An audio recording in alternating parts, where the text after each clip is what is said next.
As you well know, I'm working on my book, Hesiu Netru, and I'm doing some research on a term, Bennu. And I haven't found the definition that I have in my notes, so I'm still looking. But I came across this wonderful passage from the Purdom Haru, and I'm sharing it as Wellness Wednesday. I'm not reading from the Purdom Haru, which I've already done for myself, but now I'm just going to be reading from the gloss on chapter 26 of the Purdom Haru by Dr. Mwada Ashby, say by Ma. The Bennu is a mythical bird in ancient Kemetic mythology. Its symbolism was transferred to Greece and Arabia in the form of the phoenix by the early Greek and Asiatic philosophers who studied in Kemet. According to ancient tradition, the phoenix would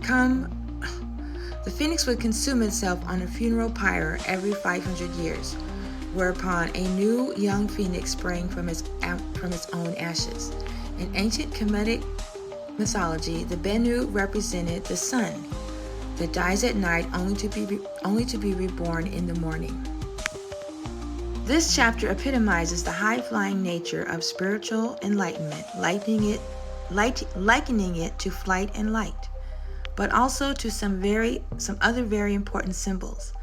The initiate asserts his or her identity with the gods and goddesses, and then there is a most profound teaching that the true name of the initiate is Khepri, that aspect of divinity which brought creation into being and created by becoming the creation.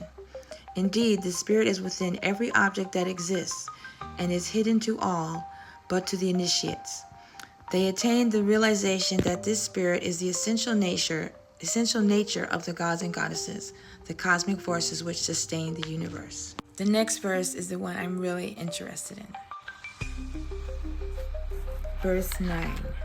This is the commentary on the passages from the Purdom Haru from chapter 26, by the way. Here we have an impressive teaching related to the god Set. The initiate asserts the identity with Set. Now, as you have already learned in the Asarian resurrection myth, Set is the ego consciousness, the negative lower aspect of the personality. So how can one be Set and also the spirit? It must be understood that all-encompassing means exactly that, leaving nothing behind. The spirit is like the sun, shining on good people as well as the unrighteous. So too the spirit manifests as all. However, the spirit is not responsible for all. This is extremely important to understand. Individuals are responsible for their own fate, even while they use bodies, thoughts, ideas, etc. that are composed of spirit, the noon. What one does with one's body, ego, and personality is based on one's level of wisdom. So the ignorant are the ones who hurt, commit violence, engage in passion, etc., based on spiritual ignorance. Even when one is degraded and doing negative actions, one is still part of the spirit.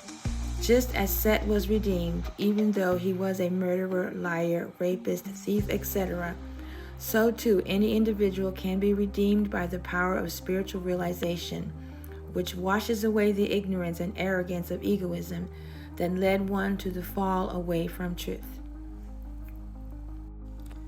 Dua Sebama, Dua Sebaja, Hatep.